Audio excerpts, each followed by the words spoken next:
Yo, what up, YouTube? It's the Squeegee Life Podcast. We're here with Seth Byers and Mark Tanner and our guest for the evening, Kevin Hargis. How are you, Kevin? I'm great. How's everybody doing tonight? I'm doing absolutely wonderful. I was going to say it's the Three Amigos tonight, but we got the Four Musketeers. So Yeah, we'll do that. I'm good with the Four Musketeers. That's solid. Oh, yeah. With that. So, everyone's got the coronavirus?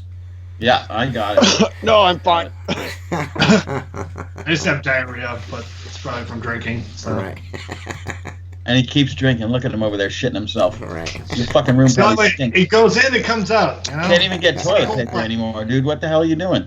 Huh? What are you using for toilet paper? I heard there's none to be found. I mean, I bought a whole Bed sheet? pack. I'm not gonna lie, I did. Yeah, just scooch along the edge of the bed or do that. Exactly. Yeah, like just just hover and throw water at it. You'll be all right. Dip your ass in the toilet and flush. It'll be fine. I got enough blue surgical rags. I can get by. So who's karate kicking? Is that Mark?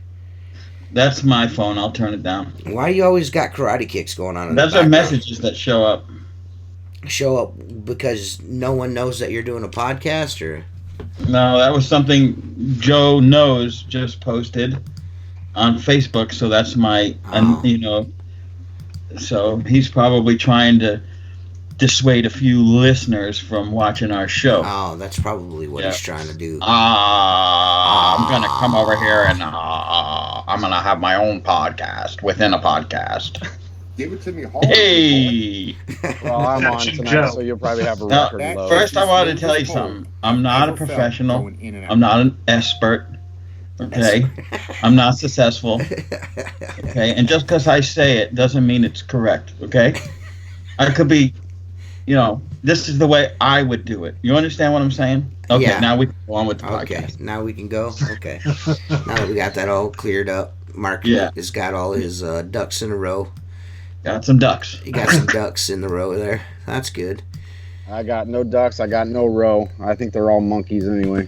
Are you really busy right now, Kevin, or are you picking up? Yeah, we're pretty well slammed busy right now. We're trying to fit it all in. I may have to bring a couple people in to help get caught up, mainly because it's a opening of a new pavilion for the hospital that I do a shit ton of work for. Mm-hmm. And every time we get a deadline, then we get ahead, and then everybody's like, oh, you're ahead, let's move the deadline up. Oh, yeah. Head. So what went from the 28th to the 21st is now the 18th. Oh, cool. Well, But it's such good work, and the nice thing about it is with it, basically they're opening a brand new surgery center with 12 ORs, and every day they're not open, they're just losing money. right. So they're like, no budget, go get it done. We're like, Really? Yeah. you got it. That's good, man. So I thought you do a lot of commercial work then. Mostly commercial. Attaboy. Yeah. I'll do residential. I only do high end, and I use that to kind of fill in gaps and honestly kind of take a little bit of a breather.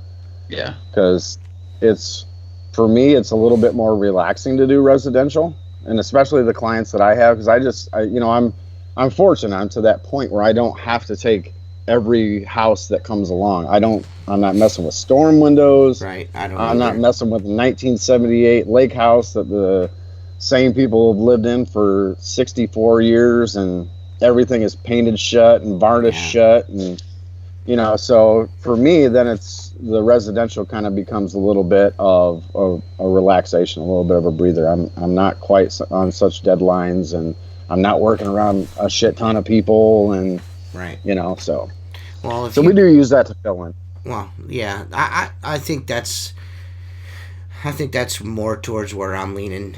You know what I mean? I'm not dicking with the hard stuff anymore. When I call it the hard stuff, it's just storm windows and just I don't want to dick around. Stuff. Yeah, I just don't want to dick around anymore. Yeah, the pain in the ass stuff. I don't have the patience for it anymore. And then all I think about is all the time I'm spending taking that damn storm window apart, and I could be out doing, commercial stuff, and pretty much be done. Right. So I'm very picky, and I'm fortunate. We have probably 7 or 8 lakes by us within probably 15 miles. So there's a lot of lake homes, river homes, and those people got money, and they don't mind spending it. Right. So, that's where if I do any marketing, which I did last spring, just because last winter was super, super slow. So if I do any marketing, it's to those neighborhoods. That's it. I literally drive down the street, and I will write down the houses that I want.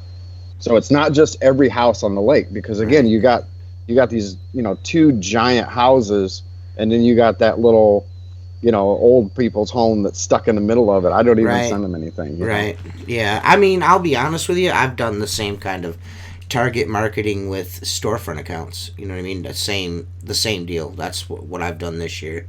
It's like, man, I'd like to have that account. I'd like to have that account, and then I'm just gonna go after them. You know what I mean? Send them a bid, and then I'm going to send them a postcard with a price, introduce them myself, and then I'm going to go back in April and do the press the flesh, hand them a card again, tell them why they should hire me. Hire me, or I'm breaking your fucking windows out. So yeah, no, I hear you. Yeah. When I first started, I cut my teeth on route work. It was just a small town, and the whole goal for me when my dad gave me the route was to get every single store in the downtown. Right. And there was maybe 2 or 3 we didn't have. Mm-hmm. So that was my goal. And we were doing storefronts for $3 a week. Yeah, right. I mean, how long ago is that? 1990. Yeah. Yep. So yeah. But see, people don't understand it. It's not nowadays you can't make money like that, but back then in the 90s, dude, I used to, when I worked for my dad in the 80s, they were bidding jobs at $10 a month for twice a month, so that's $5 a cleaning. And people are like, well, how are you making a living? Well, because I'm going to do 75 today. I'm going to do 75 cleanings today. You know what I'm saying? And then you have the bigger stuff mixed in with it. But, you got to... Yeah, I got excited on the 5-week months, because instead of making $12, I made, 15 right for that account, So I still get excited for the 5 months. I still like those. You know what I mean? Heck yeah! Well, you got a weekly account, Yeah, weekly accounts are nice. We just take statements, handwritten statements, and we just go in. Most of them gave us cash. There was a couple people that wrote checks and sent us 1099s, and we're all by the book, But that was great back then. But now, no, I'm not. There was a little restaurant downtown, and my dad had it, and there was 2 windows and a door, so it was nothing to it. But he charged him $2 a week. And the lady came out one day and said, "A guy came by and said he'll do it for $1." He says, "Adios." I mean, come on, Yeah.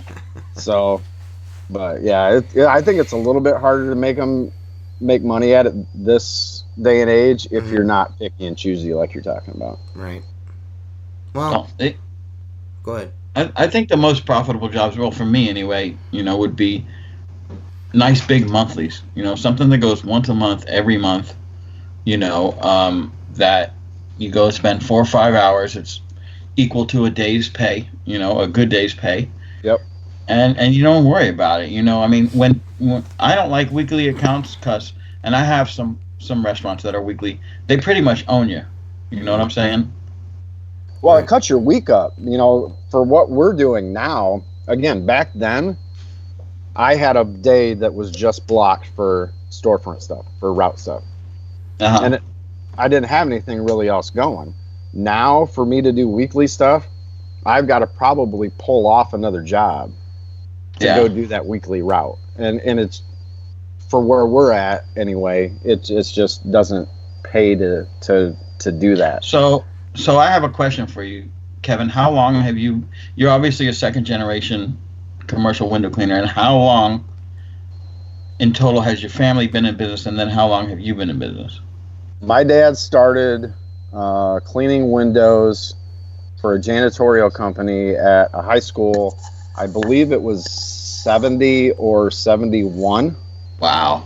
Wow. Well, so then when I was 5, I went with my dad to that school, and he, this is 5-gallon bucket, 10-inch boar's hair brush, Bo Peep ammonia, and a Ed brass squeegee.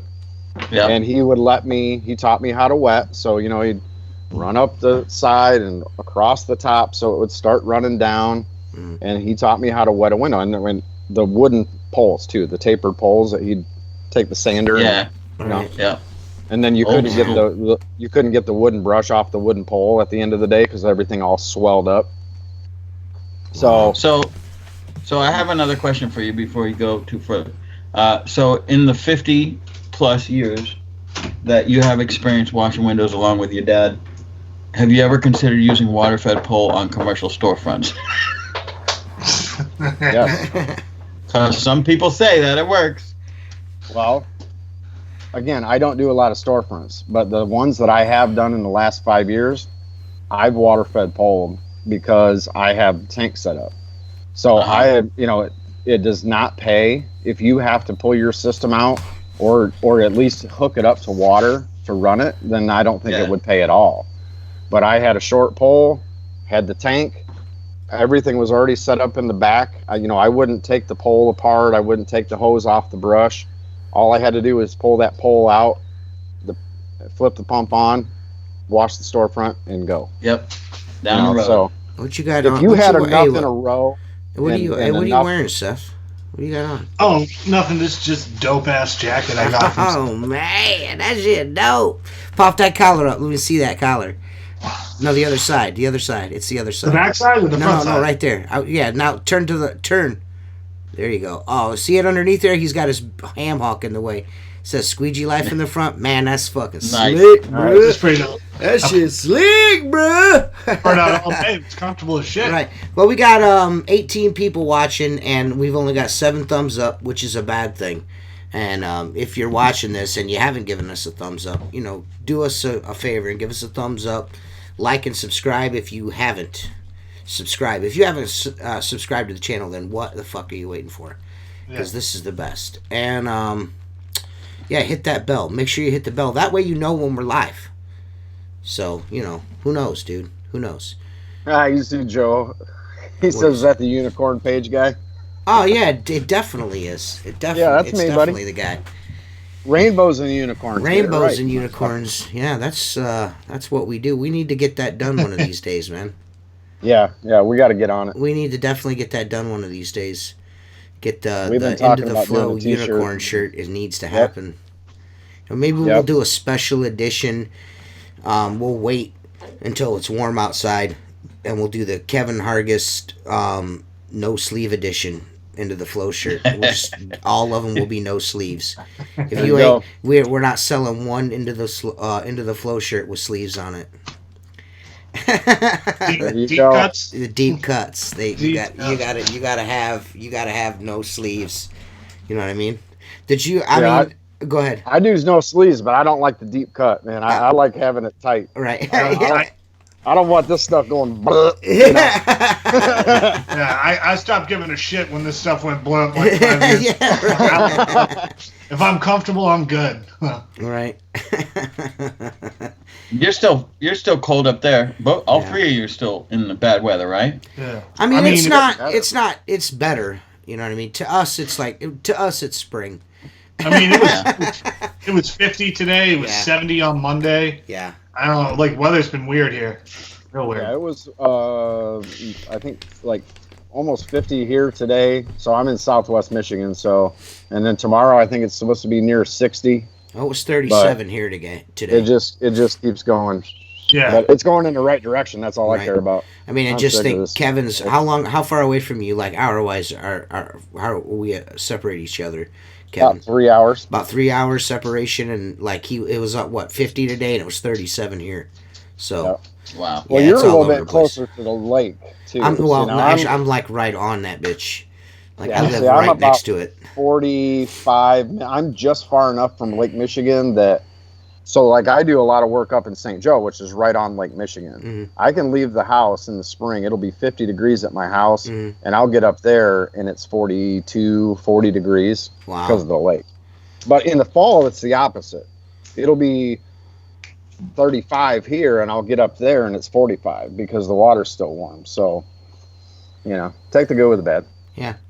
I don't mind it, because in the summertime, it's beautiful here. You know what I mean? I wouldn't rather be anywhere else than where I'm at in the summer. You know what I mean? It's dope here in the summer. So you take the good with the bad, Yep. Yeah, so to answer your question, Mark, I started my first business in 1990. This current business I started in 2009. And then for Christmas this year, I got my daughter a set of Unger. So she's got a 14-inch squeegee. She's got a strip washer and a bucket on a belt. So she is officially now the third generation window cleaner. Nice. That's awesome. Does she come out and help you guys? She gonna do her own thing? What? Yeah, she's any plan part time? Since October, she's pretty much been working full time. Nice. Which kind of full time part. It just kind of goes up and down. But the last couple months we've been balls to the wall. So, and then we've got a bunch of windows that we got to do tomorrow. They're tall. They're like 8 or 10 feet tall. But we got to get those done tomorrow, so she'll actually get to use her ninja stuff for the first time tomorrow. Awesome. So, heck yeah. Awesome. My daughter wants to. She wants to come and work with me this year. Not the oldest that wanted to last year, but the youngest now. Elena wants to try it, so we'll see what happens. We'll see how that goes. Well, when you see you can make good money being a lowly window cleaner. Yeah, I made a comment on a Facebook post about something not window cleaning related. I think it was about a fight or something like that. And some guy like clowned on me. He's like, "Oh, you're a fucking window cleaner, you stupid motherfucker," and all this stuff. And I'm like, "All right, cool, dude." So he's like, they're trolling my profile, of course. And I went and looked at his, and this guy, he's like, he's a professional fence installer. And I'm like, well, I was expecting a fucking rocket scientist or something, you know what I mean? Like, yeah. I work on fucking the spaceship and all that shit. But it was just some dude that installs fences. So I was like, well, I'm a window licker and you are a post hole digger. So we got all that going for us, you know what I mean? Yeah, whenever somebody asks me what I do, I just say a janitor. Right. Because, for me, I prefer to be underestimated. So I'm not going to put myself way up here and then have to try to live up to that. I prefer people go, oh, yeah, I ain't worried about that guy. And then next thing you know, I got to work and they're sitting back going, where did this guy come from? Right. Yeah. That's the way to do it. Usually when someone asks you what you do for a living, you say, I own a window cleaning company. The next question is, oh, do you do those big skyscrapers? There you go. I mean, I'm like, yeah, well, no. Yeah, no. I really don't want to talk to you right now. No, I really don't want to talk to you, so nah, that's not for me. No, I'm getting far more opinionated and less tolerant of people's attitudes these days. Yeah. So like, oh, you'll love this story. So we're at the hospital today, we're doing work, and I'm walking out, and I hear this accent, okay? And it's the same accent as that whom we do not speak of. Mm-hmm. Uh-huh. And I instantly was like, I hate that guy. Yeah. I mean, It was like, and then I turn around and I see it, and it's like, it's just got douche written on his face and the way he's talking to me, and I'm just like, nah, I hate you. I hate you already. I've never met you, and I hate you. Yeah, and he works for another cleaning company that's doing some. Well, they're trying to do some construction cleanup. They don't do a very good job. I'm going back and redoing all their windows. So. Right. Yeah. But yeah, it was like, oh my God, I cannot believe whatever that. I don't even remember where that accent's from, but. What is this? Kevin said opinionated. He's coming to the dark side. Joseph's still. I don't know. Joseph. It's hard to keep up with Joseph and what he's talking about. Man, Mark fucked that shirt all up. You see Mark's shirt? It's all fucked up. Well, what are you doing? What happened? What are you fucking painting the house in that shirt? No, it's specks of bleach. Bleach. I had to spray some bleach. You bleached out your shirt? That's. I had a pump sprayer and I breach. Breach. You drink breach? No, I was at my mom's, and she fell and right. So I go to her house and her front sidewalk had some green mold on it, so I grabbed a thing of Clorox and bleached it out and scrubbed it so it's not a slip hazard. And obviously it got on my shirt, but that's all right. We'll order more Squeegee Life shirts. Never. Give it to me harder, big boy. Never, ever, ever. We need the 4th of July ones, man. That's a great idea. Yeah, well, that's definitely. CJ can also get you those polyester blends that don't bleach out. Yeah, like Seth's got. I want one of those pressure washing shirts that looks like I drive a race car and I've got 58,000 sponsors. That is the most annoying thing I've seen. It's got 17 different colors on it. Yeah. Oh my God! It looks like you stepped out of the fucking NASCAR. Take the window net down. So they probably drive around with window nets in their trucks. I want to thank Eterag today. We had a good squeegee going. And I want to thank Unger. And I want to thank my water. It makes me think of those dorks who play e-games. You know what I mean? Like you see those dudes that all have the same shirt on. They can't high five. Right. Smack each other in the face. Yeah. Yeah. I don't know, man. The pressure washing community in the corner. Yeah, the pressure washing community is different. I thought we had a lot of drama, but I think window cleaners just bust balls. We like to bust balls. We like to be like, I'm faster than you. It's kind of like our thing, you know what I mean?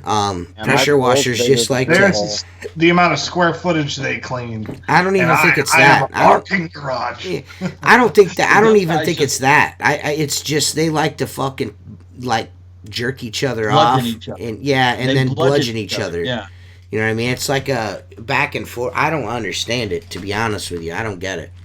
Like, I don't get it at all, It's definitely a different mentality. Yeah, definitely a lot different community, I think. I mean, we're kind of... I mean, everyone will most likely cite our grief with Perry Taint. You know what I mean? They'll be like, oh, well, what about you and Perry Taint? I peed my pants once. My sphincter didn't work. And I'm just, I don't know. He deserved it. You know what I mean? We don't rail him too hard anymore, but these guys those pressure washing dudes, they did not let it go. Like they talk about shit like from like 5 or 6 years ago. You know what I mean? Them motherfuckers still talking about like old shit, like shit that happened 3 winters ago. They're still talking about. You know what I mean? They just can't let it go. I don't know, man. It's kind of weird, but all the pressure washers that are watching, you guys are awesome. The other ones aren't. If you watch this podcast, you're cool. If you watch Joe's podcast, you're not. Give it to me harder, big boy. You know what I mean? That's true. We've always. How you guys all doing out there? Hey, Ron, what's up, buddy? How you doing? That guy, nobody. It seems like that's the consensus. Is no one likes that dude. You know what I mean? There's not anybody that likes Ron. Ron. I don't know what Ron did, but it was bad. You know what I mean? And guys they're never gonna forget. you can't bite into that when you see the drama that goes on there. And honestly, unless Ron's ever done me dirty, I'm open to his friendship. I'm open, I'm not going to spread that word against him because someone said he did something or thinks he did something. I mean, look, he makes 1 million videos a day and he likes to be seen. See, I don't see him anymore. I had to unfollow him. There's just too many videos. Yeah, but I mean, I don't have time for that stuff. Yeah, I mean, I don't either, but one or a week, 1 or 2 a month. I mean, that's cool. You got but some stuff that you if can you're sit doing down it and watch like once or twice, every single day, you're, believe me, whether you want to think so or not, people are fucking tired of it. They're tired of it. Well, yeah, I don't know how many times I unfollow people because I'm tired of seeing the same stuff over and over regurgitated content over and over and over and over. There's only so many times that you're going to be able to talk about that shit. You know what I mean? There's only so many times. You know what I mean? So there's only so much that you can talk about how well your pole slides in and out. Yeah. That is the smoothest pole I've ever felt. I don't know. It just, it used to be, honestly, it used to be entertaining to watch all that stuff, and now it's just fucking annoying. Yeah. Well, there's so much of it.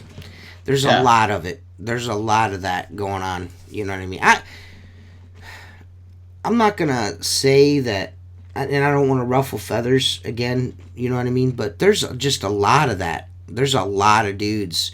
Like this one dude that owns like this Peach State, Georgia Peach pressure washing or whatever the fuck it is, David Sessions. Doesn't seem like a bad guy, but I mean, how many times do I have to decline an invite to your fucking training group? Yeah. You know what I'm saying? Yeah. How many times do I have to tell you, dude, I don't want to be a part of this group. Stop sending me invites for you to train me on how to fucking do whatever it is that you do. You know what I mean? If I'm looking for that resource, I will go out and seek it. I don't need you to try to cram it down my fucking throat like once every couple of weeks, you know what I mean? So you can build your following up. Well, you can only be on so many groups, I mean, I'm probably on more than I need to be. I am too. And you just can't keep up with it, especially as things get busier in the spring, and there's just not enough time in the day. There's only so many hours sometimes in the day. I get home and I'm so damn tired. The last thing I want to do is sit there and listen to something, Yeah. It's crazy. Well, what I've noticed, which is kind of weird, is like, at least in like window clean, they'll show you techniques, they'll show you tool reviews. They're very secretive about their blends or whatever the hell they're doing to clean stuff. Has anyone noticed that? It's weird. They're like, oh, well, like, you can't know. I'm like, dude, everyone knows you're using SH. Everyone knows you're using soap. Like, get over it. Like, we all get it. Like, you know what I mean? It's my secret formula. Yeah. It's not pole chlorine, it's shock. Yeah. You know what? No one ever... I've yet for someone to answer the question. I even went in Florida, 70% of the homes have in-ground pools. So we have pool stores on every corner. I literally pull in there with whatever tank I have, and I pay about $99 to $1.25 a gallon for fresh chlorine, okay?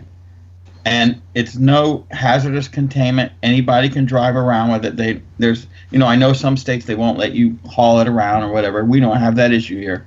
And I even asked the guy at the Pinch a Penny store, what is sodium? What's the difference between SH and chlorine? And he looked at me like I had 7 fucking heads, And they're so afraid to say that they're using bleach. It's fucking bleach. You know what? You came up with a fancy name that means nothing. And you're squirting water for a living. That's what you do. You squirt water and you spray fucking bleach. Yeah. Guys, I mean, that's what I said. Like, I don't know, like maybe 2 or 3 podcasts ago, I said we're glorified janitors. And I actually got 2 private messages about that. I'm not a fucking janitor. Oh, okay. What do you do? I clean windows. Okay, all right. Cool, dude. All right, then you're not. You're a technician. We had this discussion before. My technicians are out on the glass as we speak. Oh, you're technicians, huh? That's cool. See, I've never had an issue with that. And I think it kind of goes back to my dad, because the guy that my dad started cleaning windows for, he was an immigrant. And the school they worked at, the teachers treated him like shit. Right. I mean, they talked down to him. My dad used to tell me the stories. Right. And that old man could have bought those teachers 10 times over. Right. And I think he died in 81, I want to say. Okay. I can't remember exactly when it was, but it was definitely early 80s. He had 3 kids. He left in the business, which was a huge moneymaker, and each kid got $1 million in cash. Yeah, Wow. Just From so being a you know, janitor. yeah, just so you know, Mark, it's all bleach. It's just different strengths, is what Joe's trying to tell you. So you're just buying. You're buying the low quality stuff. You're not using the professional SH. That's why they call it SH, because it's professional strength. I don't know. You know what? In my book, it kills plants, so it doesn't matter how strong it is. I fucking kill plants. It certainly does that. Yeah. You know, I had a manager at one of my car showrooms. This was about 6 months ago. Wasn't that long ago? Maybe a little longer. And he comes up and he says to me, "Hey, I got a shower enclosure that has some water spots, and I saw you working on some of our stains out there. So, because he's a manager, I'm like, excuse me, I go, you want, I'll stop by and look at it and see what we can do with it." And he goes, "Well, what do you use?" I go, I had some steel wool, and it was just some minor calcium deposits. I didn't bust out a polish or anything. I said, "But, you can try to knock it down with this, maybe some soap and water." And he looks at me like an asshole, and he just goes, "Or I could pull the card and say, well, I'm the manager and you work for me, so go take care of it." And I looked at him and I go, "Well, I'm an owner and you're a manager, so owner outranks manager all day long. So how do you want to do this?" He kind of stepped back and looked at me like, right. "The owner's cleaning my windows?" "Yeah, he is." That's one thing I will not allow. If I have a customer that's abusive verbally to any of my employees, I don't care how long I've had that customer. When we did 3 towers, they're 20 stories, condominiums, and I stay away from condos now. But you just couldn't make these people happy. And I walked in to the lobby of a high-end condo, and one of the tenants was lambasting one of my employees, and I just fucking went off. I'm like, I don't know who the fuck you think you're talking to here, but we'll pull our ropes and pack up and leave. I said, and you'll have to deal with the association, because no one's going to talk to me or my guys that way, because you put them in a state of mind to defend themselves, and that's it. And they actually wrote me an apology letter, the board did, because she was out of line. She was complaining her windows were filthy, even though we just cleaned them. And then when there was an investigation, it was all on the inside from someone wiping it with a rag. Right. Yeah, so that's 90% of the time when I get complaints on like big properties and shit like that, it's the inside that they don't want to pay to have cleaned. My windows look terrible, and I'll go out and look. I'm like, well, these windows were done. And then the property manager will be like, well, let's go and look. And I'm like, all right, let's go. And then we get over there, and I'm like, I clean the window, and then I walk in and I clean the inside of the same exact window, and I was like, that is what it looks like inside and out. This window below is what it looks like when it's just outside. So this is the cheap clean, and this is the expensive clean. The one you didn't want to pay for, that's the difference. That's the difference. There's nothing more disheartening when one of two things happen. You go do a job outside only. It's probably once or twice a year. They haven't done it in forever. Right. And you get a call. Did your guys show up? That right there. And it's happened. I know it's happened to me. Yeah, it's happened to me. Yeah. Or they say, you guys clean the windows and it doesn't look any better than it did before. I'm like, well, maybe when you looked at the proposal and it said interior cleaning is this much and exterior cleaning is that much, you might want to do the inside. Right.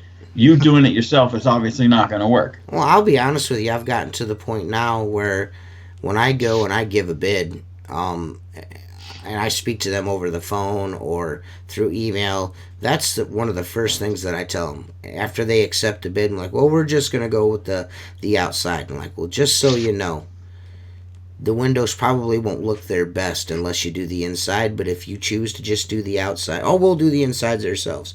Great. Yep. Well, just so that you know that I can't clean what's on the inside from the outside. And usually the inside is the worst.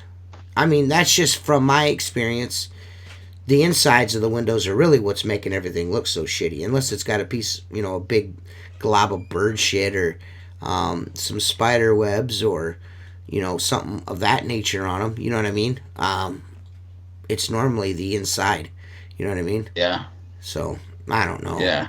Kevin, you've been around long enough to have clean restaurants that have smoking sections, right? Oh, yeah. Remember that? You'd have to load up the ammonia, you'd walk out, and your mop would be yellow. And you'd have in here in the cracks of your fingers would be literally liquid nicotine, and it stunk. And your hands would stink for a day, 2 days. Yeah. We used to. My dad did quite a bit of that, and we had an acidic product that works really good on the sills, but you couldn't get it on glass because it would etch the glass. But it was great for that. But yeah, we used to. I mean, my parents had a janitorial company too, so we did windows, but then they also did cleaning. And when I started, when I do classes now, I try to tell people, so this is how far back I go in cleaning. Yeah. When I worked for my parents as a little kid, my job was to empty all the ashtrays in an office. Right. Yeah. And in those years, if you had 20 people that worked in an office, 15 of them smoked. Right. Oh yeah. Right. So I would go around and dump the ashtray, take the glass cleaner, spray the ashtray out, wipe it out, and that was part of my job. Was that the first time you had a cigarette? Is that one of those ashtrays? Oh yeah. I'm like, ooh, I'm gonna try this. I did last July. I got a call. This lady lives on a golf course. She's like, hey, I need someone to come and clean my windows before the holiday, and I'm like, okay. I came out and had a look, before I committed, because 4th of July is always so busy. But this one would take me an hour to do. Then I get on the inside, and this woman smokes so much. She smokes like these, those brown cigarettes, the like cigarillo type cigarettes. They're like Moors or whatever they are. Yep. Black. Let me hold one of them blunts. Moors. Yeah, dude, they are. Jesus, they're the windows. She smoked so many that the windows were sticky. That there was so much nicotine on it. Doesn't move. Yeah. I stuck a rag to glass before, and it just sits right there because of all the nicotine. Well, I go outside and I get a little extra ammonia in my water. You know what I mean? So I'm like, well, I got to go back out and I got to put on the super strength ammonia for this. I got to like knock myself out. So as soon as I walk in the house, she's like, what does that smell? And I'm like, I'm surprised. Inside, I'm thinking to myself, I'm surprised you could even smell it. You know what I mean? It's, dude, the walls were yellow. And this is a high-end condo. Like right on a golf course. Like you could walk. I think the 3rd or 4th hole was right out her fucking patio door. You know what I mean? This is exclusive area. I mean, and the inside of this house was beat. Smelled like cat shit and cat piss and cigarettes. It was, and I smoke, you know what I mean? But it was bad. It was bad. And I'm cleaning these windows and it's rolling off like mustard yellow. That's it. Like all gluey and boogery. It was gotta throw bad, the rags dude. away. Oh you can't wash those rags. I used every blue rag I used on that job went straight in the garbage because that was it. They're done. Yep. They're done. No, I remember when we used to, and again, I'm sure Kevin will relate. You would wash the inside of a restaurant, and it would have that sticky shit on it. And then you pull the blinds up, reach up, and clean the glass, and then you go back outside and you just look at it, and you're like, gotta go back and scrub the corners because you left like this much all on top of the Yeah, that's the worst, man. Well, and then if you didn't wash, if they had deep sills and you didn't wash the whole sill, you had like if it was silver, you'd have a silver streak, and then you'd have a yellow, beet yellow, just right down, and you're like, you had to wash the whole thing because it looked so bad. I don't know, man. I like to think that my house. I don't think it is. I don't think I've got the nasty yellow windows in my house. I mean, maybe as a smoker, you don't know. You know what I mean? Your house doesn't smell like cigarettes, and I don't smoke another one. Nobody in my house smokes, so I know when someone's a smoker and they smoke in their house. Your house doesn't smell like cigarettes at all. Yeah, it smells like wet dogs and candle wax. Jennifer's well, that's a testament to Jennifer. Jennifer burns them fucking those. You know what I'm talking about, don't you? I know exactly. Those wax melts. She like, like she'll go to the store, like get the necessities. Oh, and don't forget wax melts. Like I need to get tea lights. Don't forget tea lights. Yeah. I'm like, oh my god. Oh, dude, my girlfriend's the worst with that. Like, my house now smells like pumpkin or a pie. Every time I come home, I'm like, God damn it. Yeah. Yo, It doesn't smell like McDonald's and regret in here. now, are anymore. you up there in Michigan, Kevin? Is it are you guys running out of toilet paper too, or is that just like where are people? I've gone to the store like 5 or 6 times in the last in so many days, and there's always toilet paper. Is that just like everywhere else, or is people really out buying all the toilet paper, bro? Are you coronavirus ready? Are you ready for the apocalypse? Well, if I wasn't aware that coronavirus included massive diarrhea that you're going to have to go through 20 rolls of toilet paper a day. Right. So apparently I missed that memo because literally everybody I've been talking to lately, I'm like, all right, explain something to me. And I don't watch news all the time anymore because it's redundant and it's the same shit, different day. And I'm like, what is the deal with a respiratory illness and toilet paper? I don't get it. I don't get it either. No. I mean, okay, tissues, I could see. Okay, you're going to go through a bunch of tissues, but toilet paper, really? Yo, listen, I'm not worried about toilet paper. If there's a pandemic and there's apocalypse, I have an AR-15 and about 2,000 rounds of 5.56. I'll go get toilet paper, believe me. Yeah. Believe me, if I want toilet paper, I'll get some. I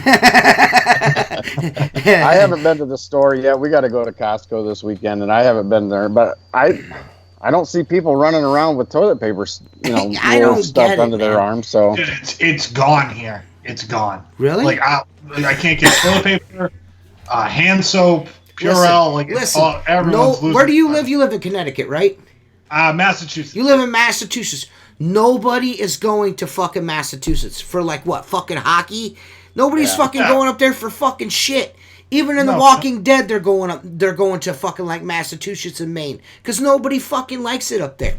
I don't know. I mean, You're fucking safe, bro. Every group, I'm on a couple town window, not town window, but like town forum pages, and it's just like panicking 41-year-old. That's 2,000 rounds of match, Joe. Go ahead. Yeah, it's madness here. They canceled St. Patrick's Day. Right? Yeah, they canceled St. Patrick's Day.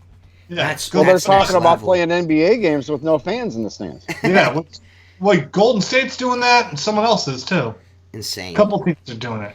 Just don't slap people's hands. I mean, I don't know. Whatever. Send some toilet paper to Australia in case I get the thunder down under. Yeah. You know what it's doing? Everybody's figured out that they need to wash their hands after they go to the bathroom. Well, I hate to tell you this, but generally when you go into a public restroom, your penis is the cleanest thing in there. Yeah. Okay, so holding onto it to urinate is really not a big deal. Right. It's everything else that you touch. Yeah. Think about this. Just think about this, because I kind of think a little different, or maybe no one's just mentioned it, but everybody's so concerned about bathrooms, right? Mm-hmm. And washing your hands and don't touch the door handle. Imagine what the fuck is on an ATM checkout. Think about that, dude. Yeah. The touch screens. Yeah. And the numbers on the fucking bank ATM. Yeah. Dude, come on, man. Especially if people don't have toilet paper. Look what they're doing. When I do cleaning classes, teach people how to do general cleaning and stuff, the number one thing I talk about as far as disinfecting, I'm like, don't waste it on the floor. Right. And they're like, oh, you got to disinfect the floor. Well, yeah, a surgical suite, yeah, you got to disinfect the floor. But everywhere else, do you sit on the floor? No. Yeah. It's the touch points. Anything that you touch, the door handle in a bathroom, that's the dirtiest place. The insides of the stall handles, those are fucking filthy. Mm. Oh, so yeah. That's why you really, really need to wash your hands, is what you're touching on your way in and on your way out. Mm-hmm. So, matter of fact, I seen an article in Men's Health. It's probably been about 5 or 6 years ago now, but it started with the next meal that you prepare in the cleanest place in your home, on your toilet seat. And it went on to give the counts of how much fecal matter, E. coli, salmonella, I mean, all the bad stuff that's on your kitchen counter versus the counts that are on a toilet seat. And it's true. The toilet seat was cleaner than the average person's kitchen counter. So, when everybody's talking about the mask and do it, just wash your hands when you go in public and you touch a bunch of stuff, sanitize. You'll be fine. It don't, you know, if somebody comes sneeze on you, then you have to worry a little bit. You got guys like fucking Mike Nichols that'll take shits in the McDonald's bathroom. Like, dude. I got a feeling that Mike Nichols gets free food and clears the fucking McDonald's. Listen, if it's an emergency, if it's an emergency, I will shit in a McDonald's bathroom, but usually like 5 or 6 inches away from the seat, I'm hanging over it, and wherever that shit goes is where it goes. You know what I'm saying? If it lands on the if it hits the rim and slides in, that's a win for me. You know what I mean? Yeah. I'm gross. I will literally take a shit anywhere. I will shit. If I have to shit, I don't care. That's me too. I gotta go. I don't give a shit. No, I'm selective, man. I know, like, I have a job every Wednesday in a center that has bathrooms that are private somewhat, you know, and you know how to get in there. Because, like, I won't use a gas station bath. I'll piss, but no way. I get myself on a regular schedule unless I ate something fucked up, which I try not to do. I do my shit at home, man. No, I go to bars I don't like just to take a shit. Like, I don't care. Like, I like that bar. I'll go in and I have to take a shit. Do you leave it so everybody can flush, enjoy it? But, like, I let it linger for a while before I flush. Yeah. I hope it's like a unisex bathroom so I can come out proudly and be like, good luck. The worst is the shitter next to the urinal. That's the worst. It's just one small room. You know what I mean? That's a little gross. Yeah. That's uncomfortable. That's next level. Just have a toilet. Yeah, like, just have a toilet. We used to have a bar by us. It was called the Silver Dollar. So there's your first clue. It had red shag carpet on the walls of the bathroom. Oh. Even behind the urinal.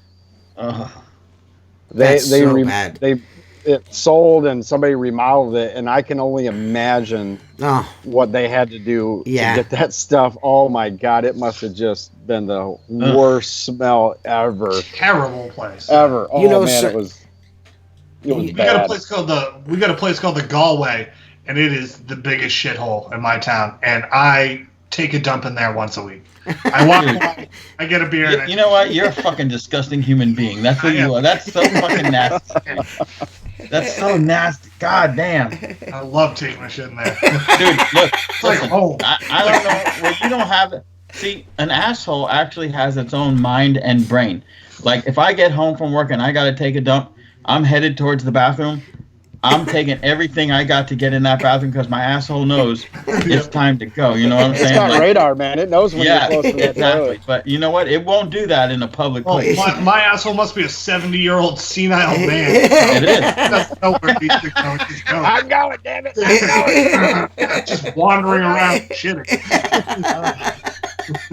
Have you always been that way, Seth? Well, my dad, when I was a kid, owned a carpet cleaning business, so I spent most of my childhood in hotel rooms. Yeah. I just got used to shitting, like, you gotta go, we're at a rest stop, go. Like, behind the building, no one's looking, go. Well, I know TJ can relate to this because he's got a young boy, but when I used to take my kids and had to escort them into the bathroom, I'd be smacking their fucking hands. Don't fucking touch the they're jiggling the water before they even do anything, right? I mean, you're like, don't touch that.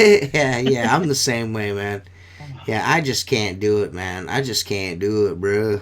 I mean, if it's an emergency situation, you know, I will fucking drop trowel and fucking drop logs if it's an emergency situation. But if I feel one coming, I'm like, man, I might have to do. I'm just gonna go and take a shit at home. You know what I mean? Yeah. That's why. That is like 90% of the reason why I opened my window cleaning business, so I can shit at home when I want to. My guys are as gross as I am. We call Home Depot the poop store. Like, oh, dude, I gotta go to the poop store. I would never. I have 7 stalls, and all 4 of us will go in. I had one guy sitting on the toilet, so it was 3 of us. What the fuck is and there wrong was with you? another guy, like a contractor. Dude, there's something seriously wrong with you. Something wrong. Of course, there's something wrong. Those toilets are for display. You're not. You want to buy one of those. You don't go in there and I stick your just shit. destroy the Home Depot bathroom. One of my guys loves it, and every time we go in there, like we left a job and we have to take a shit, and there's a contractor in the middle stall, and 2 of us on one side and 1 on the other, And my friend picks up his phone and just goes, Siri, why is there blood in my stool? And he gave a whole explanation. The guy said, what the fuck is going on? Everyone's laughing, farting, and shitting. It was great. It was a good time. That's hilarious, dude. That is hilarious. The poop store. One people was the poop store.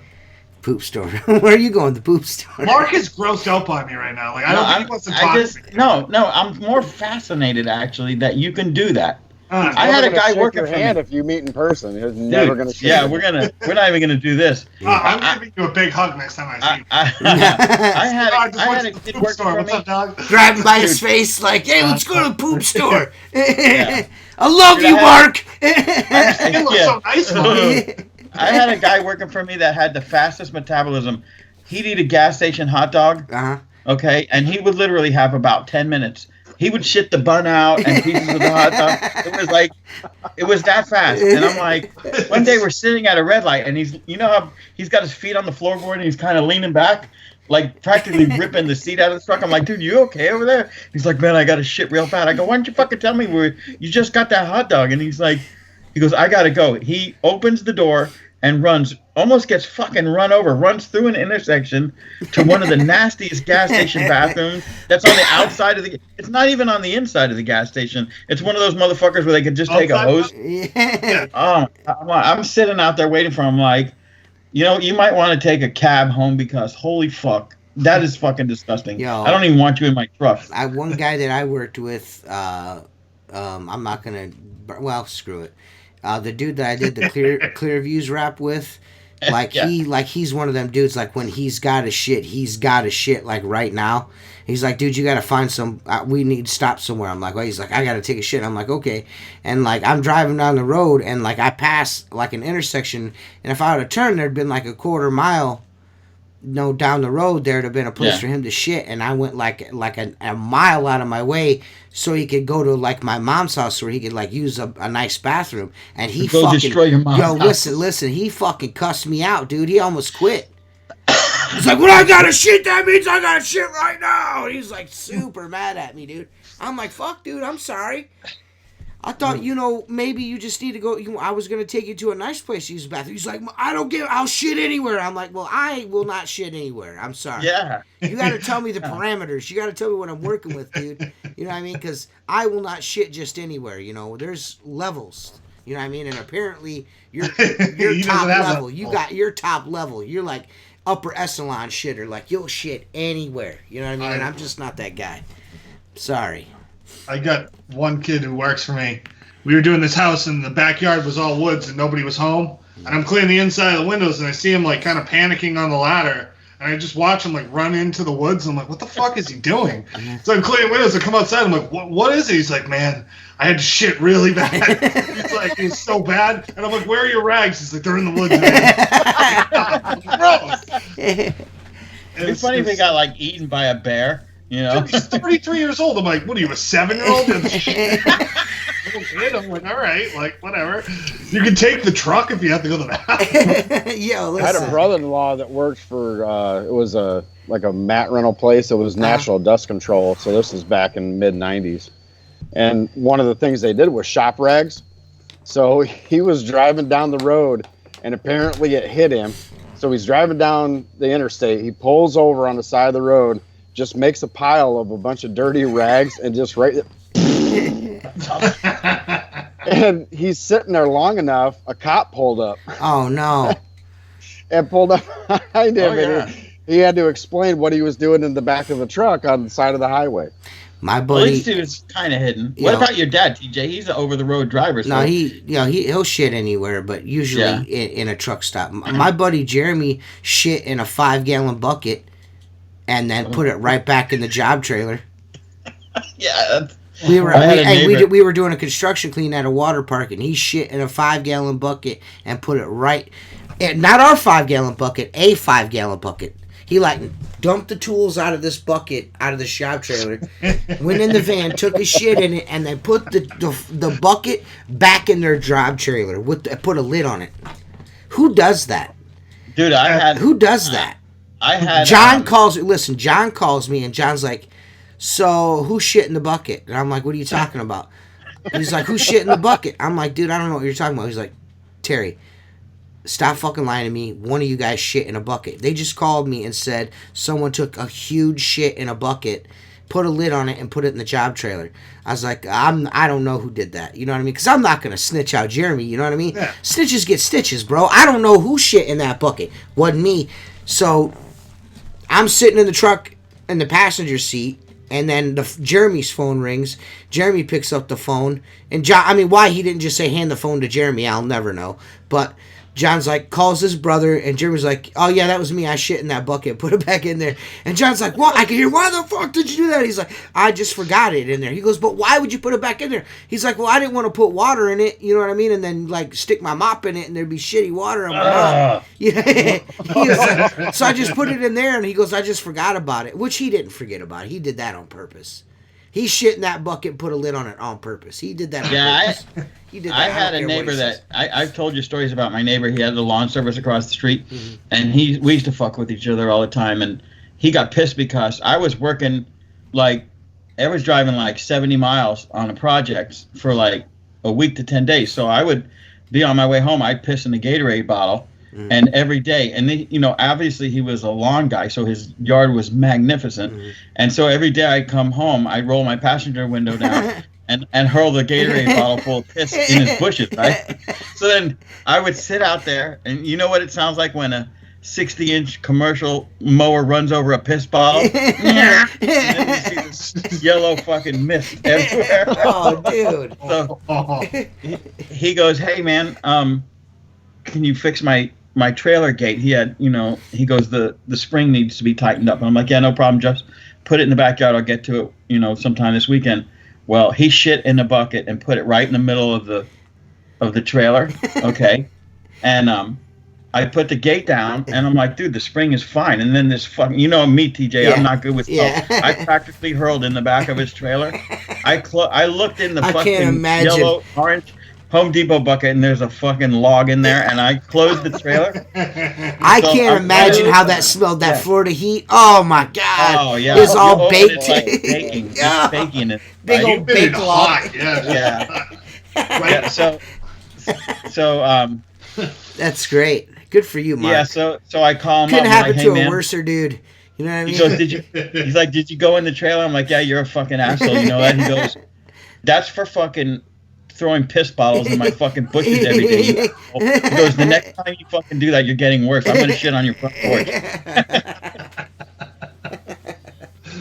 That's not cool, Mark. That's Yeah. not cool, bro.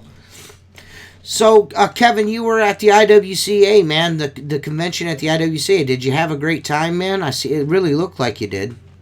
Yeah, it was really good. I did a couple classes. I didn't do too much, mostly networking and talking to different people. The show was good.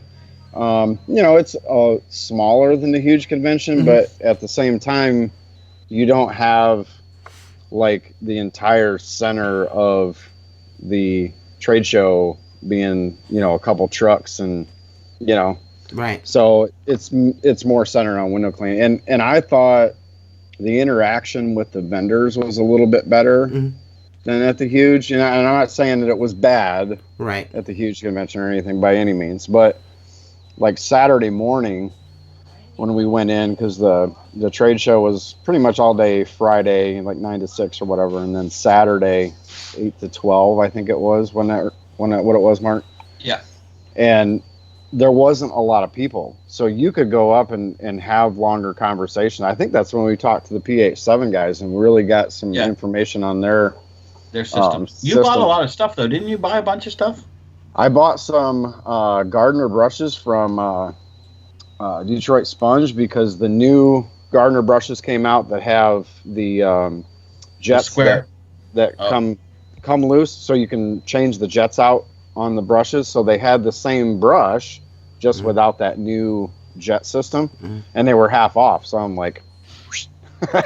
so yeah, I bought those. What else I get? A couple other things I bought there too. So That's cool. yeah. I was just wondering what you thought of it, and if you enjoyed your experience, you know. So I did, you know, and I get where some of the thought process comes from, a lot of people didn't like the IWCA for a long time. And, I'll be the first to admit that a lot of those association boards and memberships and stuff, I mean, it was kind of, the good old boys club. You had to know who the right people, and they kept everything really tight knit. And with the new group that's taken over, like Paul Collum and Scott and all those guys, I mean, they are just like the average Joes. They're just like us. Hey, let's just make this fun and educational and not get so caught up in crazy stuff. So, you know what it is, Kevin? Because I've been to several, but never every year. So I've seen it evolve. I've seen it bigger. I've seen it smaller. But in the past, it was almost like, to a smaller company such as myself, intimidating. But now at least you walk in and they approach you. Hey, where are you from? What are you doing? What do you think of this? What do you think of that? Whereas before it was like a big dick convention, and I'm going to swing the biggest dick as I walk through this room. Oh, absolutely. And it was like that in all of them. When I used to go to BSCAI, we went every year to that trade show and convention. Yeah. And that was how you kind of were introduced. Oh, how big is your company? Yeah. And if you weren't doing 10, 20, 30 million dollars, oh, okay. Yeah. We don't need to talk to you because you're not in our club. Yeah. And so you kind of just do your own thing then, and it takes away from some of it. And I'd got none of that vibe whatsoever. Yeah. Everybody, and of course we had kind of worked with the IWCA board on Into the Flow to do some promotions, and we ended up giving away, gosh, I think last year, what did we give away, like 10 or 12 memberships, I think, total. And so we had been talking to those guys quite a bit, and I had a pretty good feel for them. I talked on the phone to a few of them, but then meeting in person, it was just like, again, it was just like anybody else getting together. It had nothing to. Nobody asked how big your company was. Nobody asked how many employees you do. Nobody asked how much money you make a year. Yep, it's all about safety is a big thing, and just a camaraderie of window cleaners and how can we help each other. And I think that's kind of why they came to us on Into the Flow, because that's obviously with your groups, you can, if you want some drama, you know where to go. And that's why we have that group is we keep it pretty tight. We don't want all that stuff, and because there are plenty of places to get it. So I think that really matched up well with what the IWCA wanted to do, was bring new people in. And it doesn't matter how big your company is. It doesn't matter if it's if you got 2 employees, 5 employees, 20. Mm-hmm.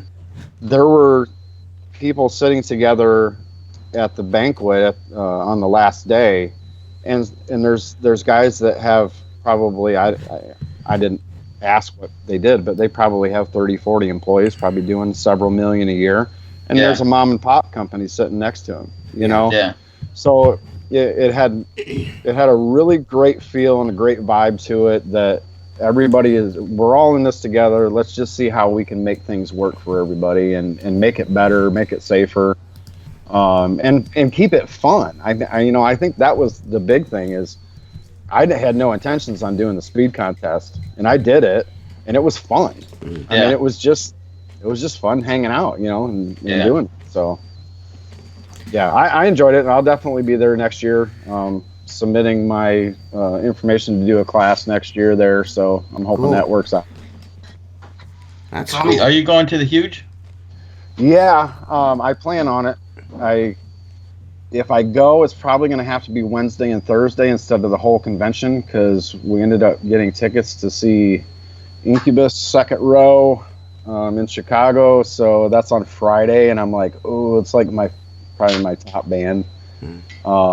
And we're taking my daughter and her boyfriend, and it's one of my daughter's favorite bands. So if I go, it'll probably just be Wednesday and Thursday. Fly out maybe Friday morning or something. That's usually what we do. That's what we usually do. Just a Wednesday, Thursday, drive home Friday type of deal. So That's Yeah, most and I haven't likely what we're decided if gonna I'm do flying too. or driving. It's only a few more hours of a drive than it was to Branson. Mm. So I'm still kind of weighing that out if I want to. Right. For me, it's a lot shorter, so it's like 2 hours less. It feels Yeah. like. Drive again, TJ? I'm definitely driving again. Yeah. I have to go pick up my smoker. Oh, that's true. Yeah, you better bring a pickup truck. Oh, I am bringing a pickup truck. I bet you $100 that fucking smoker's not there. I rent a pickup truck to drive So down wait a there. minute. I bet you $100 it's not there. So you better bring cash, bitch. I will bring cash, bitch. Bitch, or a pile of t-shirts You better bring or something. you better bring a stepladder so you can reach my fucking wallet, motherfucker. You better bring a recipe book so you figure out how to cook something. Well, you're the one that taught me, so maybe you don't know what the fuck you're doing. Well, the other nice thing about driving to a trade show is if there's any show specials, you got someplace to bring them home. Right. Yeah. Right. You know, Yeah. you know, I already you're got not. the show special behind me. Right there. That's the show special. The Zero Pure X2. That's the show special right there. Have you fired that thing up? Nah, not yet. It's too cold for that shit. I'm not trying to water-fed pole in the fucking wintertime, man. What kind of dipshit does that? Kevin Hargis? The fuck? No, I didn't ever. No, it's just to be honest with you, I really just haven't had anything that would warrant me pulling out a water-fed pole for. You know, I'm still a traditionalist at heart, so I feel water-fed poles got its place. You know what I mean? And I only use it when it's necessary. You know, that's just how I do things. So. Well, and I think that's what really makes you a professional is knowing what to use and when to use Right. it. Well, you know, That's I don't know 100% about correct. that. Yeah. I don't You know. know, I you don't know can if I'm a have- professional. You might be pushing it, but I do. Professional-ish. Ish. Yeah, let's do that. Ish. I feel better when we do the ish on the end. Ish. Oh, yeah. Professional ish.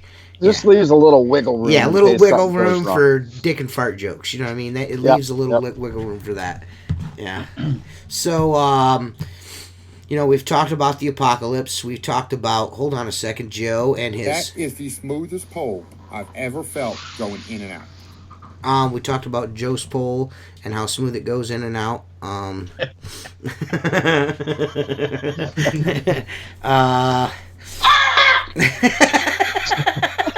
Marking that fucking phone, dude. I just don't even understand it anymore. Does anyone have any questions for the podcast? We haven't done that in a while. Does anyone have any questions? Pole I've ever felt going in and out. Just That is the smoothest pole I've ever felt going in and out. Mark, just so you know That is Mark, just so you know, you don't have to do that. You sent it to me to play on the podcast, and I've played it several times. Dude, you don't I have play to it in keep my doing- truck on an endless loop. You don't. I'm all just day. letting you know that 8 you don't hours. have to do that. You know what I mean? I know you want to do that, but you don't have to. Thad Eckhoff is talking. Great. I'm glad Thad Eckhoff is talking and not fucking watching the podcast. It's my favorite. Maybe Thad asking you off. maybe he's asking you a question. Yeah, I got a question for him. Why don't you fucking watch on YouTube?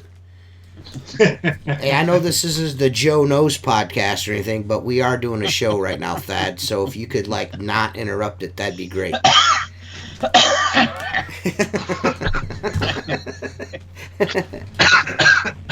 Apparently, Joe uses lube. That's good. Thad is talking again. Yes. How do you know Joe likes a pole? He said so live on the air. Yeah, we have it on tape. You know, when I stop talking, it doesn't mean. Show. I would love to watch it. It'd be great. Shows are awesome. I don't even know what he said. Did you guys hear it? Because I didn't. I got these on, Jennifer. Something And about an awesome show. Tell me when there's a show. I would love to watch it. It'd be great. Shows are awesome. Somebody's had a couple beers tonight. Thad's awesome, man. Thad's one of my most favorite new people I've met over the last couple of years. Thad's a pretty good dude. He's a solid guy, man.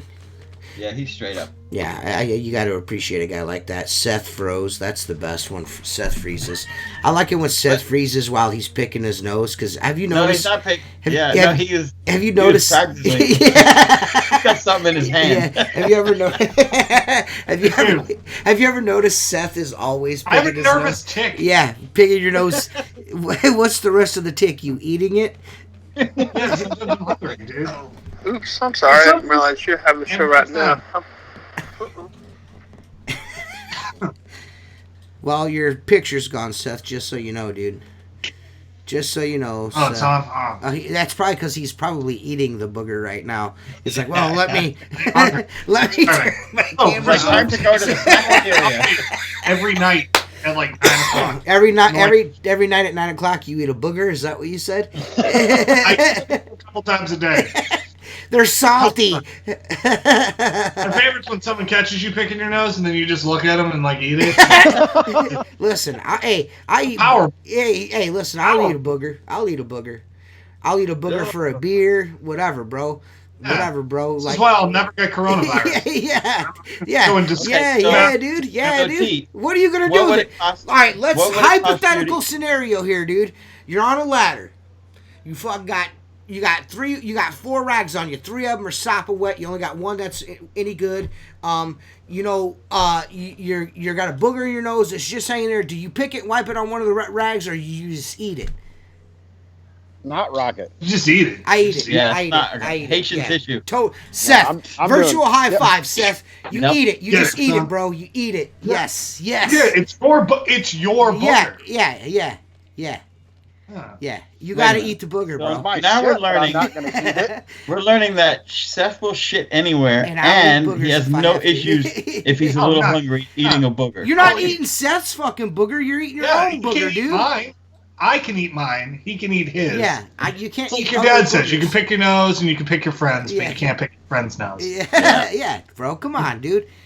Sometimes you just gotta, eat a booger. You know what I mean? Sometimes it just has to happen. You gotta, like, I wonder what that tastes like. Don't care. I agree with Kevin. That's what I do is boom and then shoot that sucker out. See, Goodbye. that's disgusting. A little I know. snot. That's not sanitary. That's not sanitary, dude. That somebody's gonna step in it. That's how you spread the coronavirus. Is by snot rocking it on the ground and tracking it all through the store and shit. I appreciate my booger like a fine wine. I roll it around, I give it a sniff, I see what kind of vinter it is, and then I eat it. He said, What? "What's up with the way Seth drinks a beer? It's like he's barely sipping it."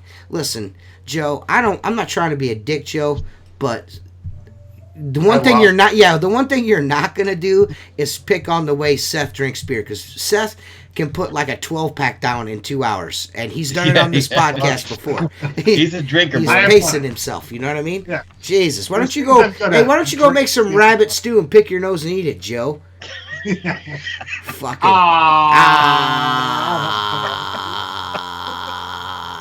I'm gonna caramelize the meat. Since when do you fucking caramelize meat?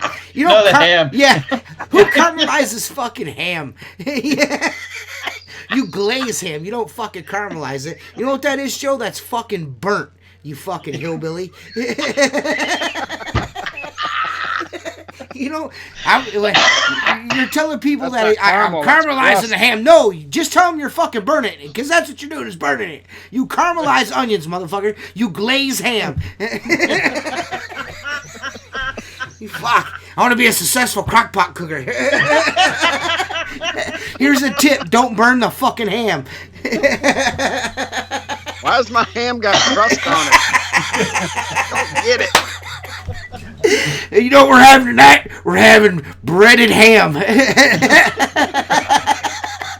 We're having deep fried ham. Fucking That's worst panko, meal man. ever. That's panko ham. Oh my Dude, god. when Mark turns purple laughing. Yeah. His whole face is like beet red. Yeah. It's the best, dude. I love to laugh, man. I laugh all day. I laugh all day. The way to do it. Well, what else? If you can't laugh while you're doing it, what's the point in doing it? You know what I mean? Fuck it. You know? No fun at that point. Yeah, it's no fun. Life is no fun if you can't enjoy yourself. You know what I mean? Screw it at that point. You know what I mean? And there's nothing better than sitting in a crowded restaurant with a group of friends and just coming up with something, and everybody starts belly laughing. Right. Everybody looking at you like you're nuts, and Yeah. you're just, oh my god, it's great. 'Cause Right. it's like you're just jealous because we're having fun and you're not. Right. Yeah. Go back to your crusty life. I don't care. Yeah, I'm not surprised that you eat your own booger, Seth. I'm not surprised at all.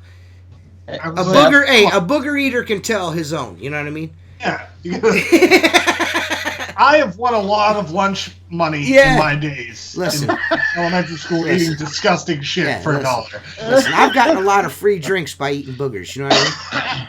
Do you leave one fingernail long so you can do it I don't like go a to that Tostito level. scoop? I don't go to the. No, I won't have to work for it. Yeah, I like to work for it. I want to like dig in there and get it. Yeah, you gotta give her a fucking. You gotta give her a I go the pointer finger, and that's how you get them good.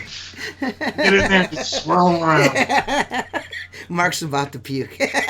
I'm just wondering what else we're gonna hear from you, Seth, tonight, because right now you're batting 1,000. So what else we got? Right. Earwax? Yo, one of my dad's buddies. Have you guys? I don't know if how many people here watch my YouTube videos that I do, but there's a dude that I always put in my videos named Donnie. He's fucking absolutely hilarious. He he was the dude that couldn't get the forklift on the trailer. Oh yeah, the old dude, the older guy. Yeah. He is one of my dad's friends from softball, and he's my cousin Mike's really really good buddy. And Donnie back in the day he would fucking eat spiders for beers. Like he'd grab a fucking spider and eat it, or let it crawl around in his mouth for a beer. He didn't.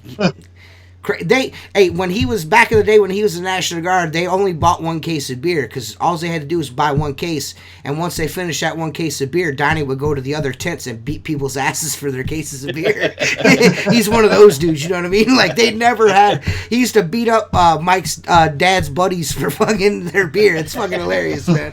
It's so fucking funny, man. I mean, he's a really good dude. But yeah, you just gotta, you find your niche and you get into it. And if you gotta eat a booger for a beer, you do. You know what I mean?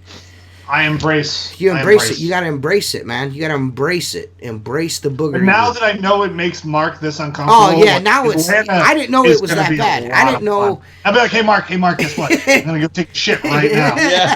See how gross this place is? I'm going. No, you gotta get the obligatory fucking. You can't just sitting on the shitter selfie. That's what you gotta like. From now. For this one, like you just sit up and. Yeah. All right. Now, okay. I got a question, Seth. Yep. Honest. Okay. Do you use a portalette to take a shit? Oh, I have. I've been in some bathrooms where I'm like, I can't even handle this. Is pretty gross, but I have to shit. But most of the time, I just bare ass it. Yeah. The worst is when you're like, you know you shouldn't have, but you do anyways. You're just like, I don't care. There's nothing worse than walking into a porta shitter and seeing like turbo logs laid in there. Like I've seen some turds in some fucking porta shitters and are like, how did that come out of a human? It looks like it looks like an arm. You know what I mean?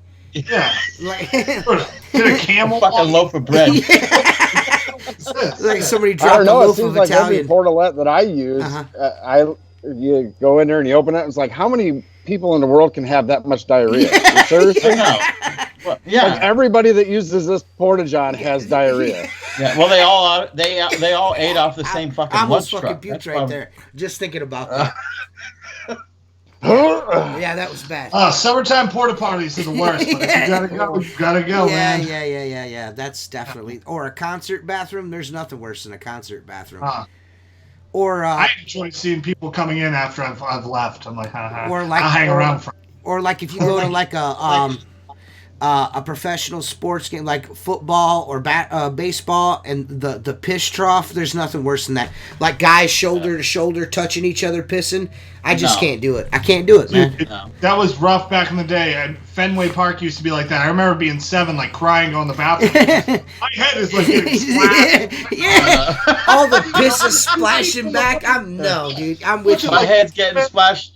I'm picking my nose and my boogers are getting urine on them. I can't eat my snot. The reason why Mark is saying that shit, he's trying to deflect because he knows he still gets splashed in the face by the piss at the piss. I don't use them fucking troughs. No. I'll go out behind the building. I ain't using that trough. Fuck all that. We used to have this old lady that cleaned for us, and I went to see her one day, and because I never had any problems with her, so I hardly ever went to her building. And I go in, she's cleaning the bathroom. And I'm like, hey, Barb, how's it going? And I'm just, making chit chat with her. And she's cleaning away. Now, she no gloves. And she literally walks over to the urinal and reaches in and scoops up all the hair and gunk that's in the bottom and right in the trash. And I'm like, Oh, I'm like, oh my God, Barb, put on some gloves. Or she's like, oh, it's no big deal, honey. No big deal. Oh my You know, God, just dude. she was like a you 60-year-old black woman, and she didn't care about nothing. Oh my Dude. God. Dude, she'll live till 105. Yeah. Oh, I'm sure, and she'll be clean until 100. Right. That's insane. Oh, it was nuts. I'm just like, what? You ever seen it?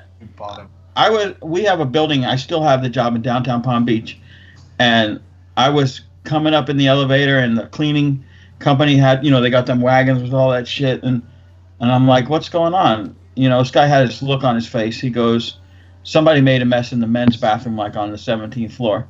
I'm like, oh, and he's like, I come out on the 17th and have to climb the stairwell to the roof, and the door's propped open with his card. He's got his sign up there. And literally, it must have been 10 minutes later, I come back down. He's still in there. I walk in there. Dude, somebody had shit on the walls above the toilet. Now, I know, I'm not so sure how the fuck that happened, but this is a building full of lawyers and it's a Class A building. And I'm like, how is someone's anatomy that fucked up that they were able to spray shit 4 feet up the fucking wall? I don't understand. God, dude. Yeah, it was fucking looked like an explosion. Yeah, that's a wheelbarrow shit right there. Put your feet up behind the toilet and put your hands up at the thing and you just like, oh, right. I don't know where this podcast went wrong, to be honest with you, man. I don't even know. We've gone. This is really tucking. This is when we were speaking about being in the flow with Kevin Hargis. I did not expect it to be like molten lava flows out of the ass. That's not what I was expecting. This podcast is a real big turd right now. Yeah, real shit. This storm, is a real shitty situation. It stinks, I tell you. Yeah, this podcast definitely stinks. Yeah, I don't know, man. I don't know why I am that way, but I've always been. I've got to go home to use the bathroom. I can't. I don't know what that is, man. But you get that home bowl syndrome. Home bowl. Yeah, no, I have that too. Because even at my camp, and I own the fucking toilet, right? Mm-hmm. But other people use it. That's not my family, and I got a fucking issue with it. So I'll drop half of a loaf, and then bring the rest home with me. To deposit in my own septic tank, Yo, so did you change diapers? Diapers? Yeah. Oh yeah. No, that was a problem. Yeah. Oh yeah. Really? That was a problem? Oh yeah, it was a huge problem. I never had in my a problem house. You can ask Kate. Diapers. Dude, no, the turds are fine because here's the thing. My wife would go, every time you go in there, you're bringing in a fresh thing of baby wipes because I'll run. Dude, the ass could be this big, and I'll put half a fucking bucket of baby wipes. Okay, there's 1, there's 2, there's 3. The worst one's when the kids start eating real food, and then they sit in it, and it's fucking liquid. Oh, I am not good with that. No. If it's real bad, if it's real bad, I mean, first of all, you got to man up. But second, if it's that bad, I just turn on the shower warm and just rinse them off. You know what I mean? You take their clothes off of them. You hold them, you rinse them off real good, give them a really good rinsing, and then you clean them up, dry them off, put a new diaper on them. You know what I mean? But a couple of turds, you can't be a pussy your whole life, dude. Mark. Odors. Take the day off. I had a buddy when I was single and lived in an apartment. I had this buddy who I'm still friends with. The guy's fucking nuts. He'll do anything for a laugh. So one day I see him walk out of his apartment, and his apartment was here, my apartment was here, and then there was a power room that sat higher, had a little subroof. And I watch him walk out, and he throws something on the roof of the of the power room, right? I'm like, what the fuck was that, Bill? And he's like, you'll know later. And I'm like, all right, whatever. I forgot about it. Like 3 months later, he brings a ladder out, he puts it on top of the power room, and he goes up there with a brown paper bag, and he takes and puts something in the bag. I'm like, what the fuck is that? And he goes, we're going to the mall. And I'm like, all right, let's go to the mall. He's got this fucking brown paper bag, right? Well, he took a gallon of milk that had about this much in the bottom of it, threw it on that power room, let it brew out in the sun for like 3 fucking months. And I'm like, what are we doing with that? And he goes, oh, this is fucking hilarious. Just watch.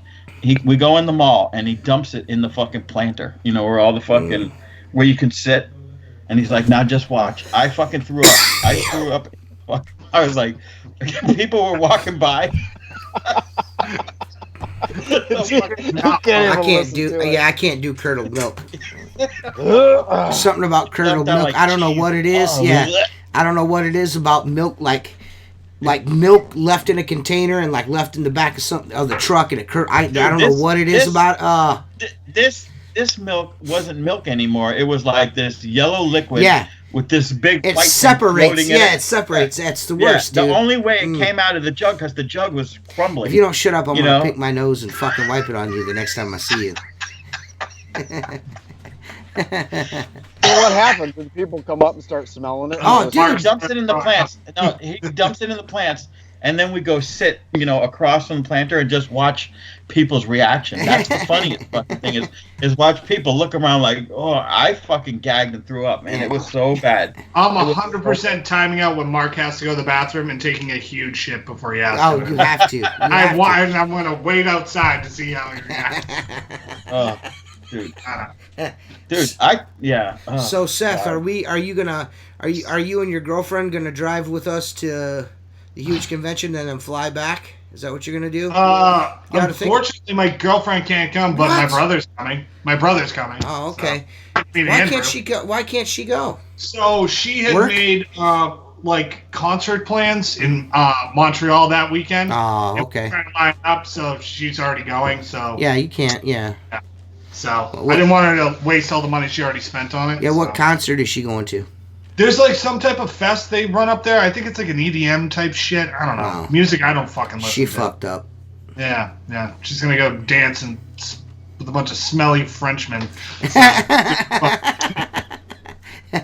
Yes. Yeah. Some smelly French Canadians. That's great. Yes, French Canadians. Ugh, I hate French Canadians. Yeah, that stinks, eh? Yeah, eh? So, Kevin, I was going to say one of my favorite albums ever is Science by Incubus. I feel like hands down is one of the better albums. Not a couple of. Yeah, I saw them on the very, very first tour on their very first album, and so that's been eons ago. But yeah, that's a great album. Yeah. Man, you guys are both really cool. You guys Well, we're glad you know. I just want to let you guys know that I think you guys are cool. You're only cool if you pick your own nose. So. Yeah. Well, we figured that out, dude. Yeah. We definitely figured that out. We know who's cool. We know who's not cool. And we all know that. It's good that you guys got to hang out with the cool kids for the night. Who's that? Not you and Seth. You and Mark got to hang out with the cool kids. Yeah, okay. Well, I don't believe I got to watch Mark laugh really hard and then almost throw up 4 times. Yeah, well, enjoyable tonight. I know, Seth, you just appear as someone who you almost look like you're OCD neat freak. I am about a lot of things, which is strange. Yeah. But shitting and picking my nose, I'm not. I don't know. Really? Yeah, I don't know. You'll you gotta have an outlet, I guess. Yeah. Nah, Incubus is cool, man. I mean, they're cool. I mean, I only like 2 of their albums, to be honest with you, but I feel the same. I like Science and Enjoy. Those are my 2 favorite ones, but outside Morning View is pretty good. Yeah, Morning Views are decent. It's decent, but my favorites are those 2. There's only really 2 that I've ever purchased. But I just think lyrically they're great. I mean, yeah, he does all right. The lyrics they write, and musically, I think they're awesome. They mix so much different sound in their music, but nothing is over the top. You hear a little bit of everything, and it all flows really well together. So, and for me personally, I can never be in a bad mood when I'm listening to Incubus. Right. So sometimes, if you're feeling like you're pissed off and you break stuff, I want to listen to Limp Bizkit or I want to listen to Disturbed, whatever, get you fired up. But that, you can just listen to that and just kind of chill and be mellow. And yeah, there was a lot of good music that came out around then, I was a fan of 311 until everybody started liking them, and then they kind of started sucking. When they came out with that song Down, everybody was like, man, that's the shit, man. I was like, man, their first 2 albums were fucking dope. Yeah. Grassroots and Music, man, them fucking albums were fucking bangers, man. And then they went all... Sound System was a good album, too, though. Yes. Even though that came out a little later on. Yeah, Sound System was good, yeah. Well, on the tour that the concert we're going to see Incubus, 311's opening for them. Nice. Nice. Yeah. Gonna take Jennifer to see the Black Crows. So Well, that's a good show. Yeah. That's on our list because that tour is supposed to be coming up this year, isn't it? Yeah, it is. It is this year. So They finally got back together. yeah, yeah. Once I seen them advertising on Facebook, I was like, I'm gonna have to get tickets to this. So, I mean, I saw. I'm Black I'm not on their Facebook page like fucking Marcus, Cody Jenks, fucking begging him, blowing him every fucking 2 minutes. Come back to How did Florida. I get dragged into this? Come back to Florida. Just go on and talk about your gay band. Go It's ahead. not a gay band, bro. It's not a gay band. There's some butt sex going on back there. No butt sex, bro. Well, they don't sing about cold beer and tractors, so who the hell's That's true. They don't That's talk true. about cold beer, tractors, and mounting your sister. I don't want nothing to do with it. I'm going outside and running over my dog again. Yeah. down by the creek? Down by the creek.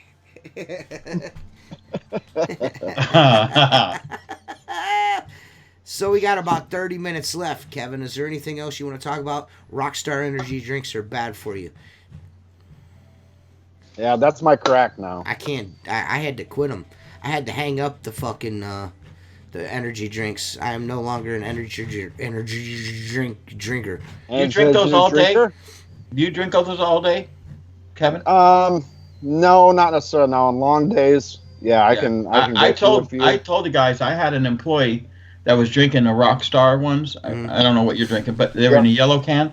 Yep. And literally, I bring a cooler with 5 or 6 bottles of water. One of my guys everybody brings water, and he was bringing those Rockstars, and he drinks 6 or 7 of them during the day. Dude, after like 2 months, he was going through fucking mood swings where I finally had to sit him down. I'm like, listen, dude, I go, you're fucking irritable to work with, okay? I don't know what the fuck is going on. Do you want to talk to someone? You want me to just shut the fuck up and leave you alone? But, you're barking at me. You're barking at everyone that's working with you. You're fucking, snapping at customers. What the fuck is going on? He's like, I don't know. I just don't feel good. I go, okay, well, what is it going to take? Do you need to go see a doctor? What is it? And he's like, no, it's not physical. It's fucking mental. And I'm like, and I'm not kidding you. When he stopped drinking those fucking things, he was a different person. Now he never touches them.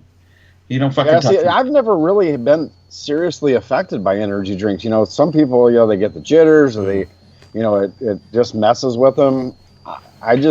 I drink it for the taste. I love the taste. I'm a sour guy, so I drink that sour apple. Yeah. But I don't get all jittery and wired and all that kind of stuff, and everything is 0 sugar now. So, yeah, I know it's still not the best for me. I'll be the first to admit that. But, at my worst, probably back in the mid-2000s when I was running the janitorial company, I was working insane hours.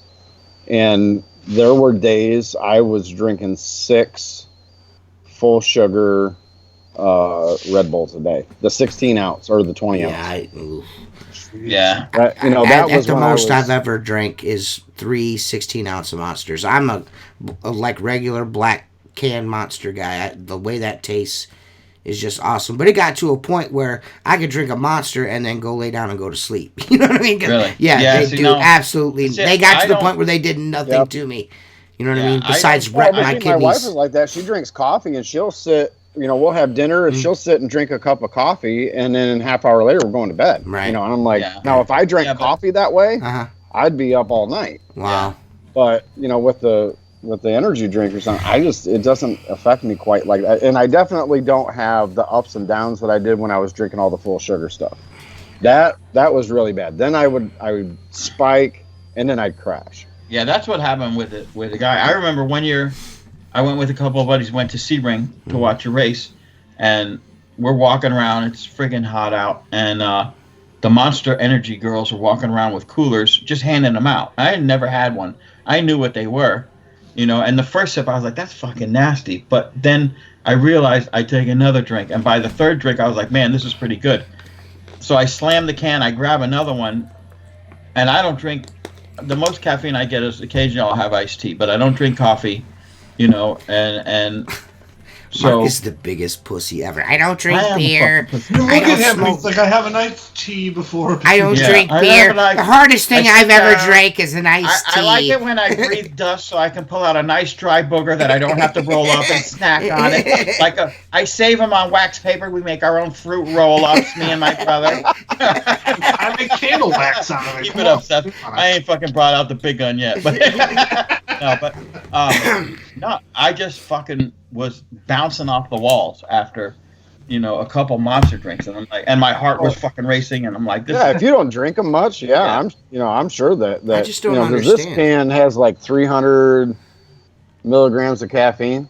Yeah. Now, how much does a cup of coffee have? I have no idea. Not that much. Not that much. Not that much, but I don't know exactly what it is, but it just doesn't affect me like that, and they never really have. I mean, I've always drank them for the taste versus the energy. Yeah. But that's kind of like my coffee in the morning. I just get up and I pop a Rockstar, and it'll take me a couple hours to sip through that can.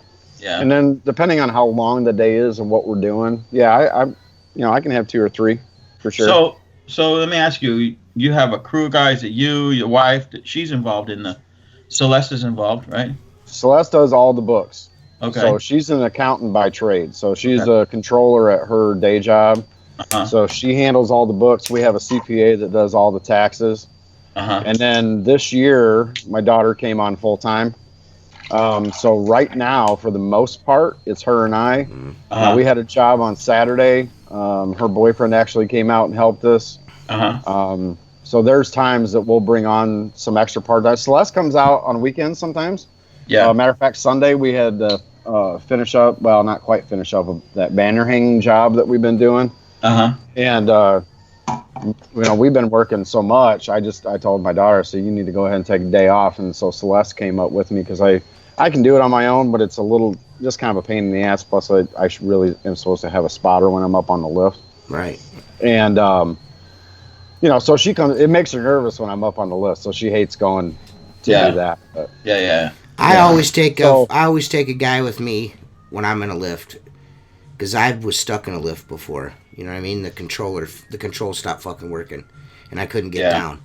You know what I mean? So, and I'm up in a fucking fucking calling people like, yo, have a spotter. Can you come get me? What? Can you come and get me? I'm stuck in a lift. Oh man, I'm at the Indians game. It's like fuck. Like everybody I called is out fucking doing something. You can't stop. Fucking come help me for 2 seconds. And you're just up in the left like an asshole. Yeah, like a total fucking mook up there in the fucking. Yeah. Trying to make it look like you're busy in the same Yeah. Yeah, there's a guy that helped me with my power washing setup, Joe, SOS Joe. He's down in Florida. He's got a big power washing setup, and he got stuck in a boom lift. They had to call the fire department out. Damn. Oh, yeah. It'll happen. You can get down real easy. Just pull the hydraulic line. That fucker will come right down. Dude, I mean, you got a fucking big mess to clean up, but you're going to get down without the fire department. Well, you're going to have a mess to clean up on the ground from the oil. Yeah, that's what I mean. To clean up in the basket from me shit myself. Yeah. I've actually seen a dude get ejected from a lift. Oh, yeah. They go over a curb, going over a curb, thought he was fucking Mr. Smarty Pants. Boing. Yep. Didn't have his... and he was clipped off to the basket, too, which made it even worse. Yeah, because you hang upside down outside the basket. No, he came out, he shot out, and he got jacked, and then he fucking smacked right... It was really bad, and then out... twice. Yeah. Da-da-da-da! It was fucking really bad. It was really bad. Sounds like some crap. It was really bad, bro. It was really bad. That was back when I worked construction. That was the worst shit. I waited to see if he was okay, and then we started laughing because it was fucking hilarious. Yeah. Fucking hilarious, man. It's the best thing I've ever seen in my whole life. I've been on a boom at 60 foot, and I'll be the first to admit I am a pussy on a boom lift. I don't like them. I'll go up a scissor lift all day long, up and down, but that bouncing and moving back and forth, and then the thing's going out of level, and the sway. Yeah. Yeah, we rented a 2 foot sway each way. Yep. You move a half an inch, the basket moves 2 feet. Yeah, we did a. We're just doing this. We did that construction cleanup 2 months ago. We rented a 185. Wow. And Oh, the 185, I'm not kidding you. We were like 17 stories up on the corner of the building. Uh-huh. This machine weighs 85,000 pounds. It shrinks itself down to get on the trailer. Wow. It comes in on a semi on its own. And on the corner of the building, and we were near the beach, the wind was howling, and we had to get this done because it was $4,000 a day for this piece of equipment. Oh. And the wind would grab that thing. I'm not lying. At that height, it was swaying 5 to 6 feet. You'd literally come back and clean the window. Come back and clean the window. It was even I who back and wipe my ass. Yeah, wipe my ass. Yeah. Oh, I'd be down in the bottom of the basket, cowering like a little. My first introduction to a lift was I think it was 85 foot at Universal Equipment. They put me in the basket, ran it all the way up, and then fucking walked away. That's the biggest fucking asshole move ever. He's like, "You're scared of heights?" I'm like, "Yeah." He goes, "Not anymore." See you later. I'm like, you gotta be fucking kidding me, dude. Left me up there for a half hour, dude. That was the worst thing that's ever happened to me in my whole life. That was the worst thing. Yeah, that's pretty awful. Yeah, that's the worst thing you could ever do to somebody. We have a building that actually the one that we were talking about last podcast where you got to where we walked out on the beams to change the lights, and that skylight has a drain well all the way around the edges of it. You know, it's like 60 feet by 60 feet by 60 feet by 60 feet, and the cast iron pipes that are for the root, the drains in the well, one of them rusted through and it was dripping in the lobby. So they brought in a plumber, and then they rented a Denka lift, which will go about 110 feet through a double door, one of those atrium lifts. Yeah. So the plumbing company shows up and looked at this thing, and they said, we're not getting in that. We don't, So they called me because we've rented it before to clean the skylight, and I'm like, they're like, can you come down for a day and a half? Just charge us whatever labor you want, and run the lift. That's all you gotta do is run the lift. So I get there, and it's an older guy, right? And we look up, and I'm like, it's that pipe right there, and the pipe hangs on these stirrups with these rollers on it, right? So I go, okay.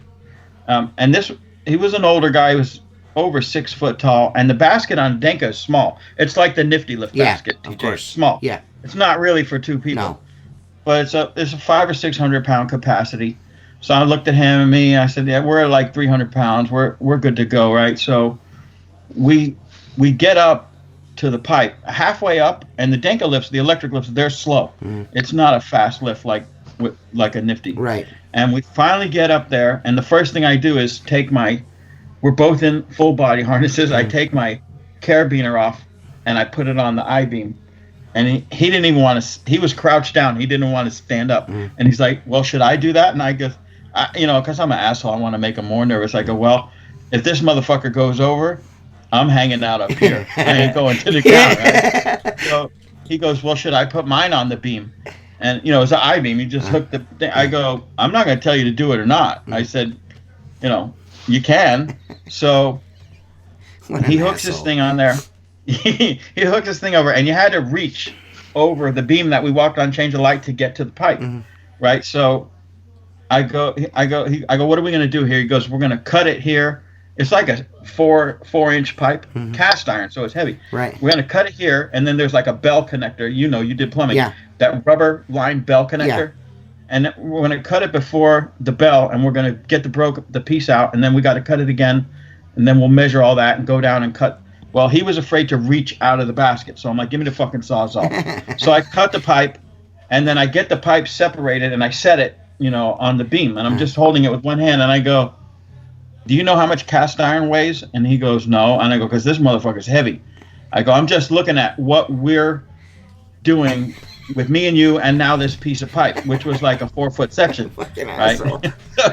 So dude, he goes, I don't know. I go, well, we should have weighed the pipe. He goes, well, the pipe is rusty. So I go, well, unless it's hollowed out, it's still going to weigh the same. So I go, here's what we'll do. We'll roll it.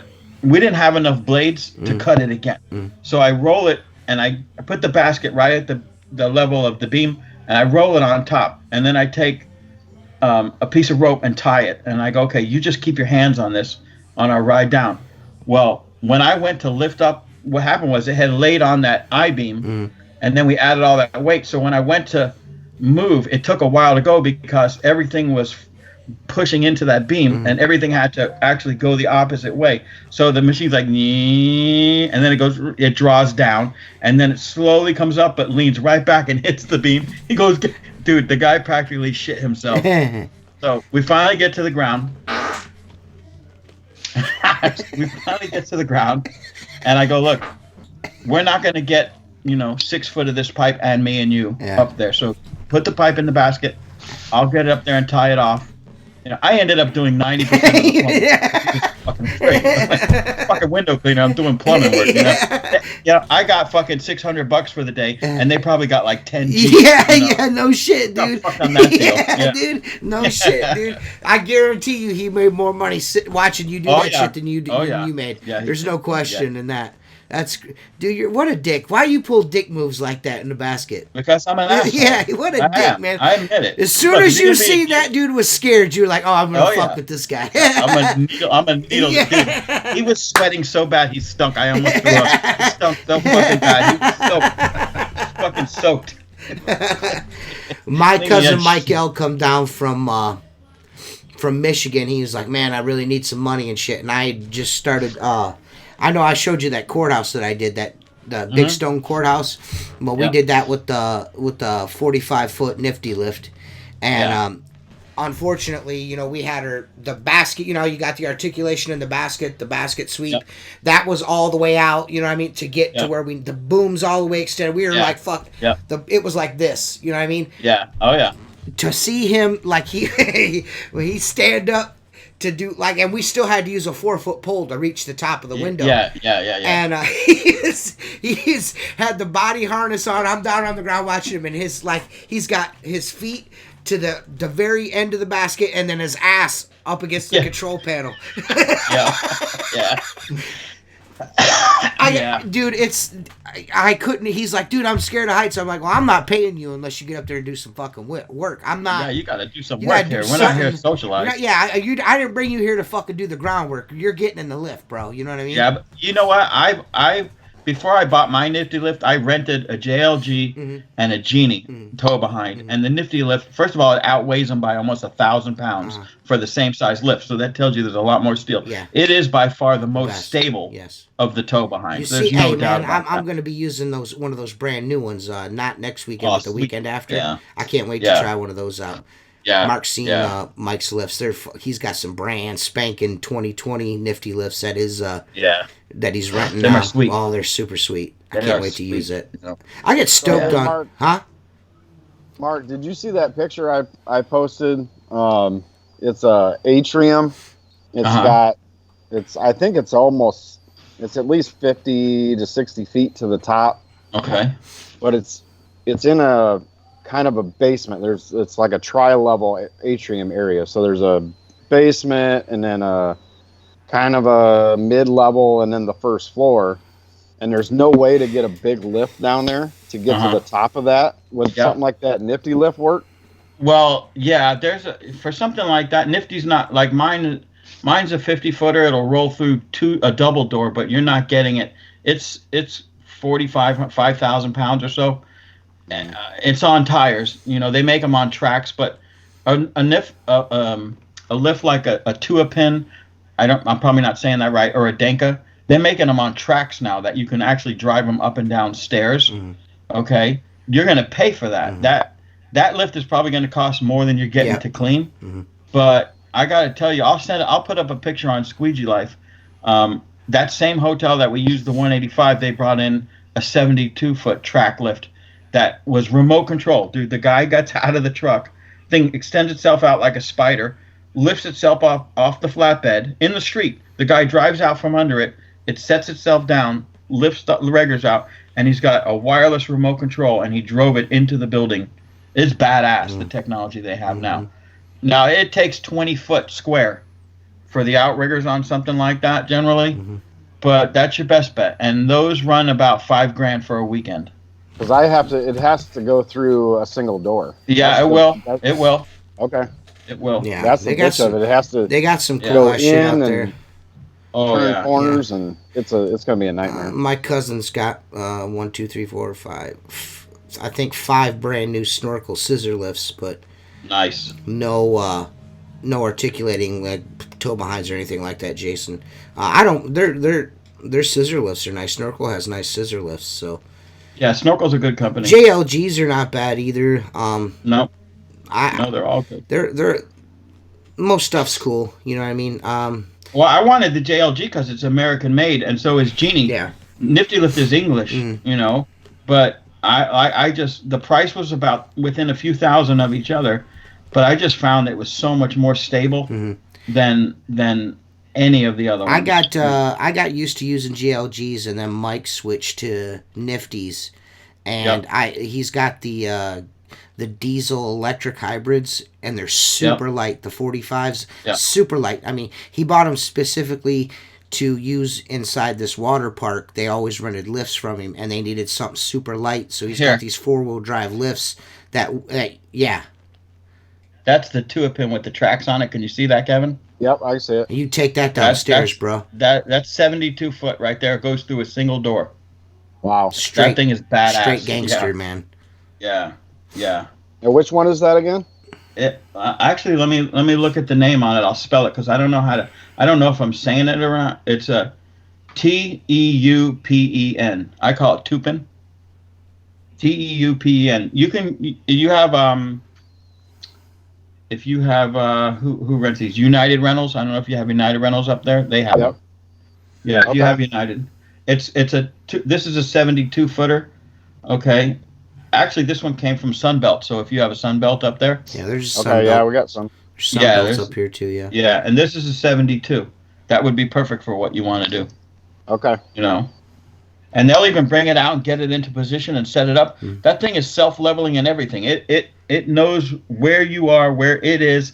It knows how much weight is on each outrigger, and it's not going to let you go where it's going to be dangerous. It shuts itself off and tells you to go back. I mean, they ain't playing around. Right. They got some cool ass technology out there. There is definitely some cool technology out there when it comes to lifts, man. Shit's super gangster. Well, I mean, this has been 2 hours that have just blown past. You know what I mean? Talking about farts and shits and eating boogers and lifts and all kinds of stuff. But we had a lot of fun having you on, Kevin. Thanks for coming back. It was cool to just absolutely. I mean, we did the whole Kevin. What did Kevin do in his past lives and all that shit? We did all that the last time, so it was kind of cool to just hang out and bullshit and shoot the breeze this time. If you guys want, you can go to www.patreon.com/Squeegee Life, become a patron. There's some benefits to that. I'm not going to go through them, but there are benefits. So, it's cool if you want to support the podcast. If you don't, that's also cool. If you guys are watching this or listening to this later, check out Kevin Hargis's. They got a cool ass Facebook group. Him and all of his buddies. They like unicorns and rainbows and sleeveless T-shirts. It's called Into the Flow. It's a pretty cool group. It's a no drama group. Super duper helpful group of guys. No bullshit. You're not going to get judged. They're going to try to help you out the best they can. Go check them out if you want to check that out. It's Into the Flow on Facebook. And we'll most likely see you guys again Wednesday. If not, you can go fuck your uncle. But we really appreciate you guys. And we will see you guys next week, yeah? Yeah. All right, guys. Absolutely. Peace. Peace. See ya.